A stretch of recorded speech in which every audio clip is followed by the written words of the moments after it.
We are all connected, and you're listening to the podcast that connects you to what's going on in today's technology. This is Tech Guys Talk, hosted by Nathan Neal. Whether you're an IT business professional or a hobbyist, you're in the right place. Today I have the pleasure of speaking with Mark Hicks and Art Artiles from Mathe in New Jersey. And I want to first congratulate them. They have been in business for 30 years.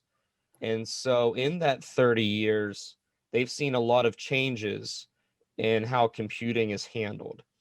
Both of these gentlemen have worked in corporate and understand the needs of small business, not just from a surface level, but understanding the difference in the gap that other IT providers in this industry are missing. And I want to thank you both for coming on to the show. Thanks, Nathan. Thank you, Nathan.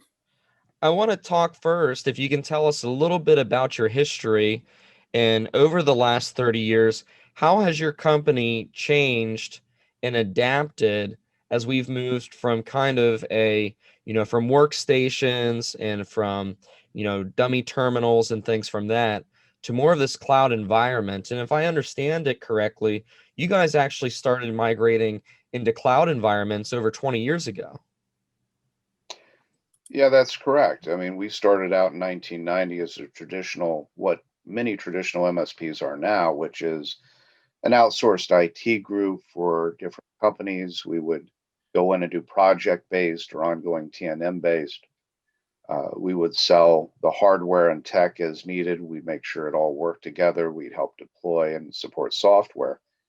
But one of the things Art and I saw was a gap in what small businesses really should have versus what enterprise always continue to enjoy in the way of continuity and mobility and others. So 20 years ago, we took our first client into the cloud with a mission to start integrating a lot of what we were used to in enterprise on the back end, such as numerous 3 different kinds of backup and having resiliency between data centers and having mobility and all these other things built in. And that has really changed the way our business has been over the last 20 years, where we're predominantly a cloud first strategy. And that's worked out very well. Like I said, 20 years ago, it wasn't really referred to as the cloud even. And so back 20 years ago, were you doing mostly like private clouds, like that were hosted in data centers that were kind of, I don't want to say private cloud, but maybe more of a wide area network type of setup? No, private cloud is a good term. I mean, even though everything was virtualized, it was in dedicated data centers spread over the US. And it was many times their whole network, and they used their PCs predominantly as dumb terminals. So that way, no matter which PC they logged into, their desktop would follow them. It's become more of a common thing today than it was 20 years ago. But it still allows you to data vault all of your precious data with your company versus having it spread out. And that's still probably our most popular offering today, where clients want to keep all their business data protected and in one spot where they can go ahead and have that resiliency. And also, if there's other issues with regional or local disasters, we can shift the load elsewhere. And that's important because a lot of people, for example, Microsoft, as an example, is a really big cloud provider now. And a lot of people just assume because they have their email in Office 365 that it's backed up and protected. And frankly, there's a lot of managed services providers out there telling people that it's safe. It's on Microsoft, it's on one of the largest companies. But in fact, it's not backed up.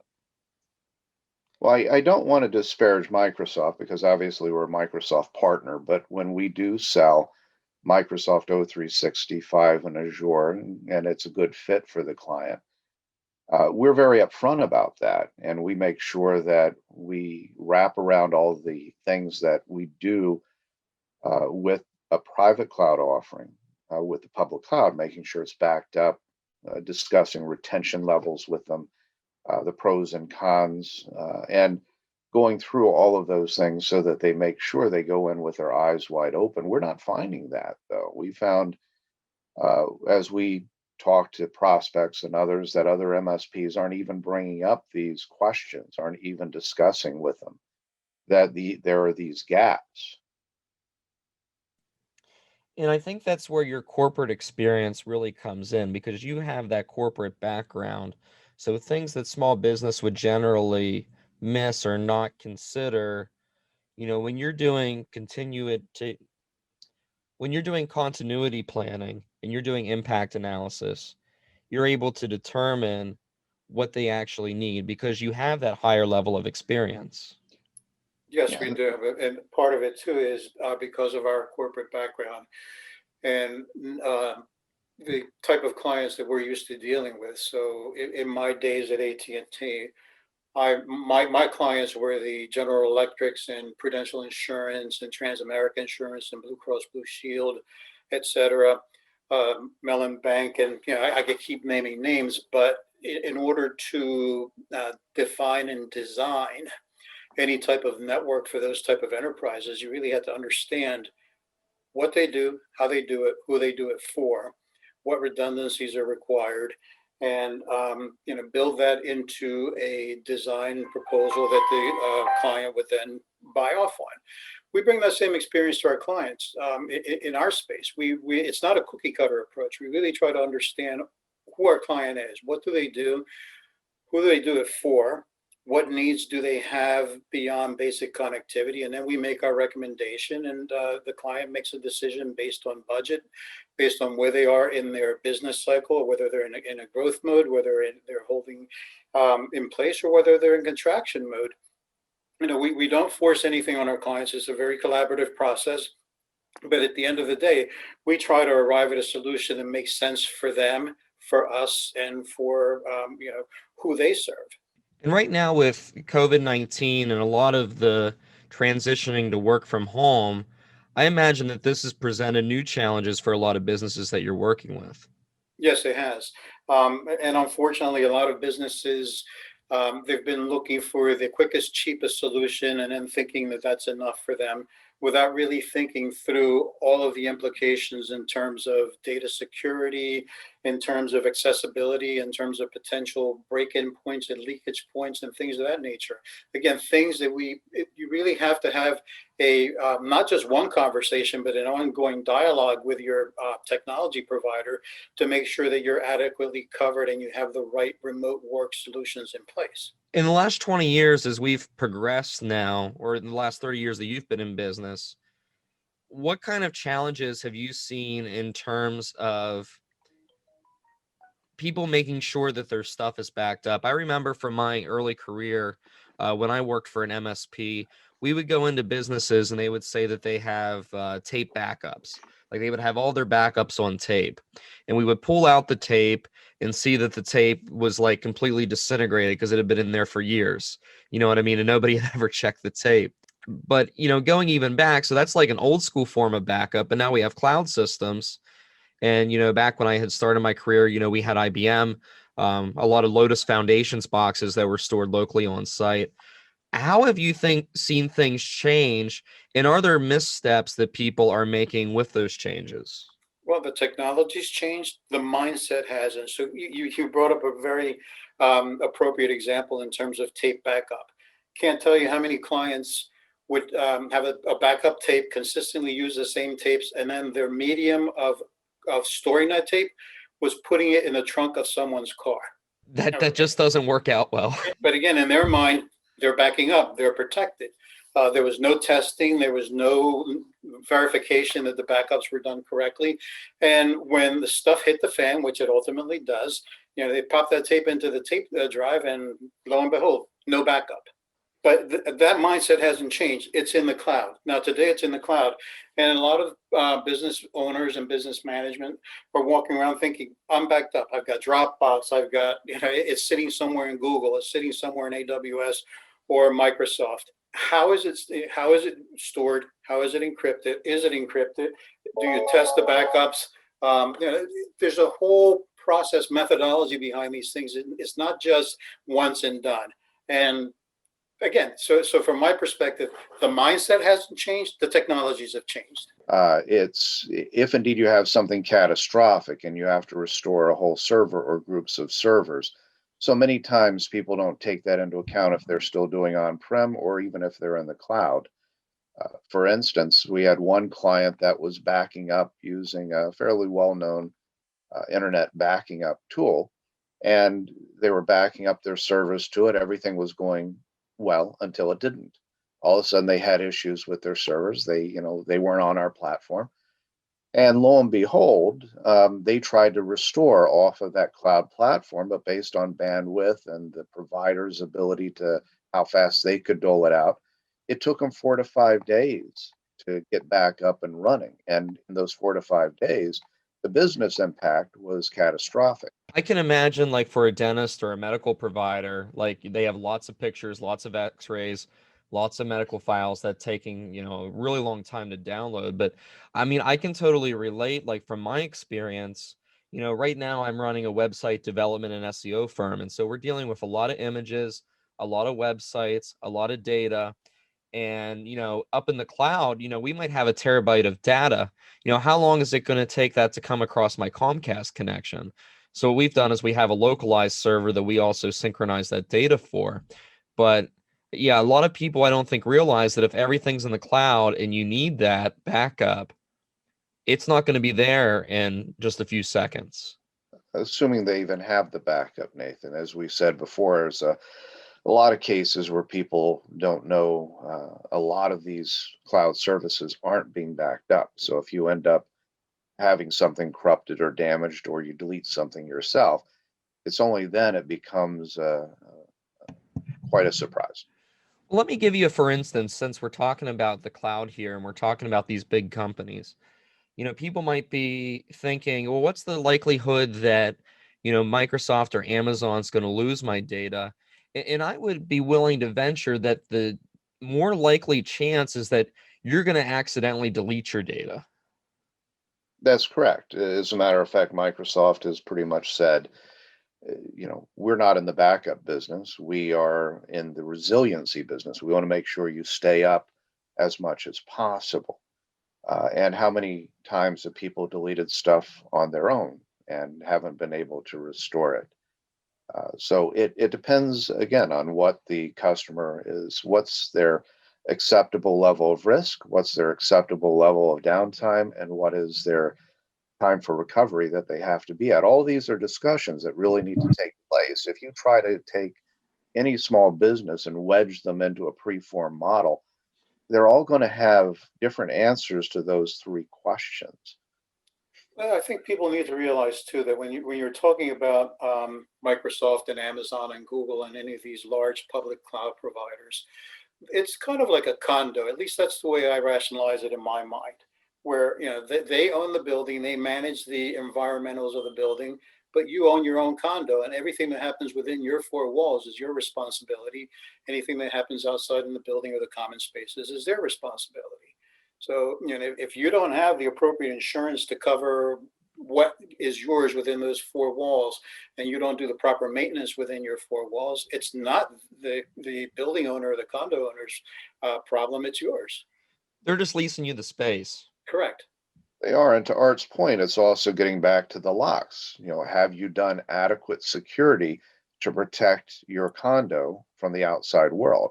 If you don't, you're setting up, or your MSP is setting up, and they don't know how to do things well, you could have no lock on your front door and not know it until it's too late. Right. Well, and some of these MSPs might have good intentions and might not realize that they're missing these things. And I think that's where it's important. Like, for example, if you see a doctor and they give you a diagnosis, you're going to consider getting a second opinion, right? Of course. And I think the same comes down to if I'm running a medical practice and I'm using somebody and I think he's doing a great job, and I picked him because he was low cost, and he might be running this out of his house or have a small one-room office. How do I know that he actually is as up on stuff as he needs to be? Well, that's one side of it. The other side of it is using your medical analogy that you just opened with. Look at yourself. If you know that you've got a family history of certain things happening from a health perspective in your family, aren't you going to proactively seek out medical services to ensure that you protect yourself against those things that you happen to be carrying around genetically? I would say the same thing would apply to specifically businesses that are running in regulatory spaces that they have regulatory compliance requirements. They've got data protection requirements. They're known targets for cyber attacks. So therefore, if I was running a medical practice, I would want to make sure that I am protected, that I'm HIPAA compliant, that I'm protecting my patient information, that I'm making myself the least likely target out there. Just again, if I know that diabetes runs in my family, I'm going to make sure that I get checked against that. Whatever my family genetic history happens to be. So, I think the whole medical, what you just opened up with in terms of seeking a second opinion, I think it also behooves a business to proactively make sure that they're protected. Well, and to that point, when we're talking about HIPAA compliance, those fines are very large. But I think HIPAA compliance takes us to a whole nother level as we're talking about security, because some businesses might think, hey, my data's in the cloud, it's secure. But I'm assuming that if I just get, a private server or a private VPS in the cloud, or even if I just buy the regular version of Office 365, any of these cloud products, I'm sure there's extra pieces that need to add on for that extra layer of protection. Well, there are, Nathan. I mean, there's quite a lot of different views on it. Microsoft tries to, for instance, O365 tries to do a pretty good job as far as overall options to go ahead and help you be compliant, even down to some phishing filtering, as well as encryption and others. But you have to know how to use all of those tools and configure them correctly to even have, for instance, the email be on the side of compliance. We offer a lot of third parties that are more powerful than the individual components because again what Microsoft's looking for is a whole suite of products. Oh, it's in there like the Prego commercial, right? Right. But we always have gone for best of breed, of the different lines of products. What is best instead of doing Microsoft's encryption? What other service should we look at that's really a step above, and this is why. But part of the problem is, as we said before, I was talking with a young tech from another MSP the other day, and I said, "Well, what do you do for compliance?" He goes, "Well, I check off that box in governance in the Microsoft options." I was like, "Okay, how do you test it? How do you verify? How do you go through and configure it?" Oh, I check off the box. So again, it's if you don't know how to do that, one of the things we're finding is with a lot of our prospects that we're talking to, we have a whole compliance procedure and process. And one of our team that was a CIO for some very large healthcare organizations that has dealt and breathed HIPAA for decades. When we go in there, we start talking with them about, yes, our platform, we do all the right things. We're taking care of the compliance, but what about you? Because the majority of issues that have happened and breaches that have been initiated by the users, not by the technology. It's not like somebody hacked through the firewalls and got it. It's more like they hacked through your people.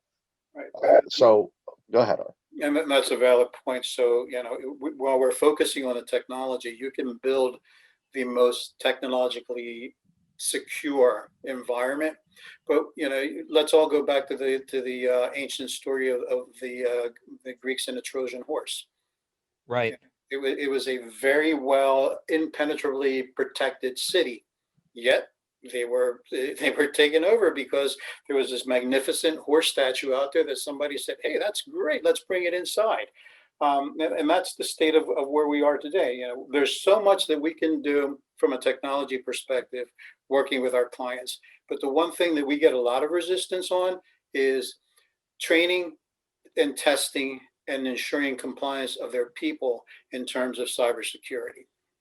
We've And had that's the clients. human interaction piece that's often missed. You can have all the technology in the world, but that's not going to protect you from the human element. Exactly. And we've had clients tell us our people are smart. They would never fall for that. We actually had a client, and this is real world experience without divulging who the client was, that basically they were hit twice by the same attacker to the tune of almost $500,000, because again, their response to us is our people are smart. They'll never fall for this, but they did. And then they tried to come back and say, oh, it's your fault. You didn't protect us against it. And it's like, here's everything we've done. And we also included the option of training and testing your people, but you came back and said that was not necessary. And I don't Scary think that's thing, Nathan, was, uncommon. yeah, and the scary thing was, Nathan, when you looked at the emails, and they were almost amateurish, but the person fell for it. So we aren't talking about some of the more sophisticated attacks that can happen now. So even with all the things we do, this email came from outside your organization, and this could be even with all those things, the human element is still there. Has there been a resistance, in your opinion, to the change, and in terms of moving to more of a cloud environment and people migrating from working from their office or their cubicle to working from home? How have you seen that change the culture? It depends on there's no universal answer to that. It really depends on the business and how they manage their people. Mark brought this point up earlier in our conversation in terms of clients telling us that on our platform, their move from working in the office to working remotely was seamless. And that was from a technology perspective. Because they were using the same technology in the office that they're now using to access their platform and their systems remotely. So from that perspective, they were prepared. It really comes down to, are their people prepared? Are their management prepared?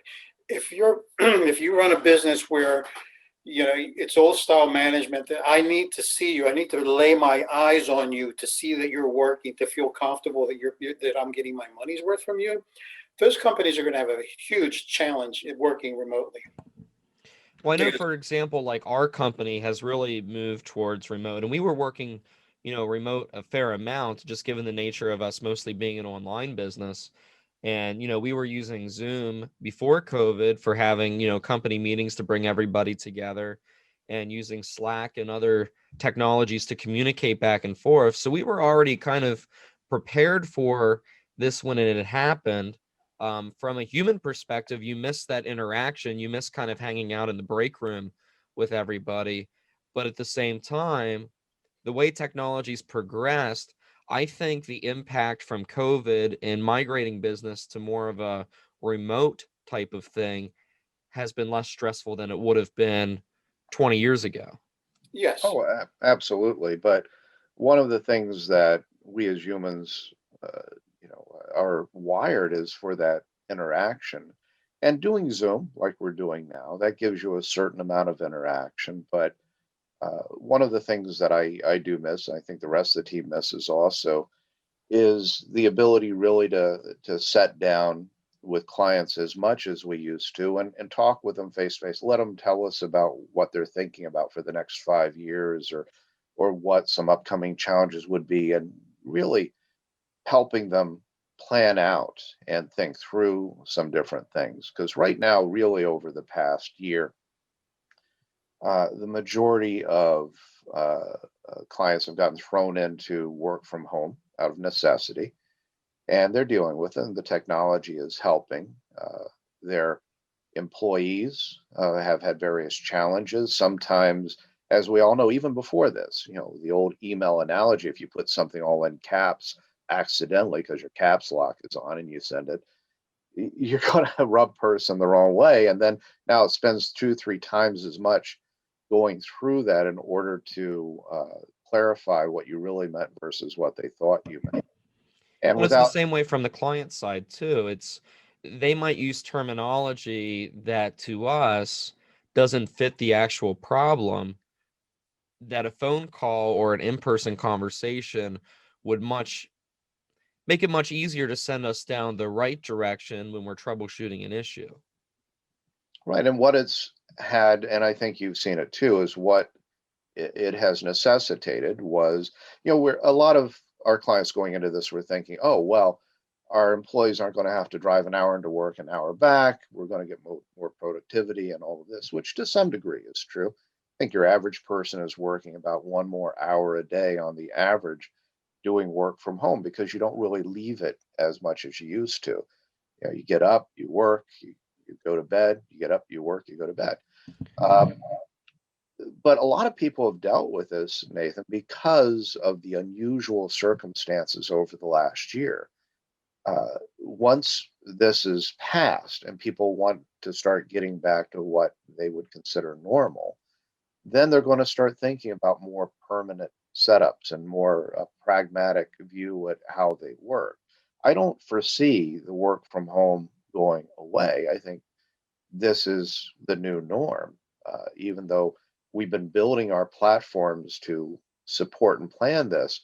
Nobody ever really thought we'd have a pandemic except the guys that we used to use, our engineers that have retired subsequently, that used to do business impact analysis and disaster recovery planning, which always planned out the inevitability of a pandemic.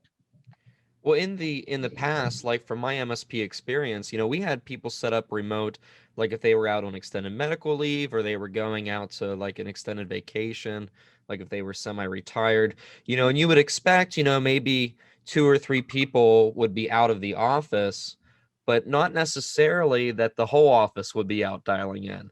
And so that presents a whole new level of challenges. Again, more cultural than technology. We may have had to, I think, adjust some of our platform for a handful of clients that all of a sudden were doing virtual desktop as a component, but not as a core. So all of a sudden we had to ramp up the number of virtual desktops they have and beef up a couple other things, but that was done within days, not weeks, months, or years. So it's going to be interesting to see how the new norm becomes. But I think, in essence, while people are looking at right now as, oh, we're just getting through this pandemic, they're going to have to start embracing the fact that this is the new norm. And you know what? I was just thinking about this. So look, back 30 years ago, you would sell a piece of hardware. You would reach the cap on that hardware and you would have to buy new hardware. But now with the cloud computing and the direction that you guys are in, you can easily add more resources to those stacks without people hitting those hard limits and oh shoot, now we need to buy an entirely different server. No, with our model, we've made it so it's organic because we're not coming back to people whacking them for, oh, you doubled your storage usage this year. Here's enough. We've always respected our clients and didn't want them to feel like we're nickel and diming them or not looking out for their interests. So we always made it organic. Okay, uh, this is good. You doubled your storage space this year and you're not paying us any more than you were before because you're growing and we're a part of that, and it works out for everybody. I think though that what you're going to be seeing though is what we originally designed 20 years ago. One of the slogans we had was any place, anytime, any device. Um, so they could use an iPad, a Chromebook, a PC, Mac, whatever they wanted to get into their virtual environment securely from anywhere and just by using a browser and securely. And that's what we've continued to do. We've actually had some medical practices that have decided just use thin clients totally. And that works out perfectly fine. So this was tailor made for the work from home environment, and it was quite seamless for them. I was going to say, like going back 20 years ago, have there been different challenges that present themselves now? Or is it mostly all cultural challenges and changes in the way, the employees interact with the systems? Well, it's both, Nathan. The truth is that there's a lot of technology that never made it because the timing wasn't right. people weren't ready to adopt it. People hadn't gotten used to it or realized they needed it or wanted it yet.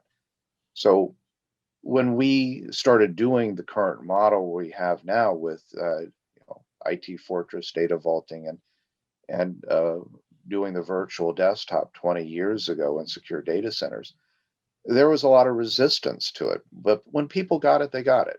And all of a sudden, the ones that had it couldn't remember how they could live without it. Thank you guys both for joining us on this program. I got to have you back because before the podcast, we had talked and I have like 12 different topics to discuss with you guys. So thanks for joining us on Tech Guys Talk, and we got to have you back. Thanks for listening to the Tech Guys Talk podcast. If you're interested in being a guest on our show, or you need help with your website or effectively advertising your business online, email nathan@launchux.com. That's LAUNCHUX.com. Thank you for being a part of this awesome tech community. We'll see you next time.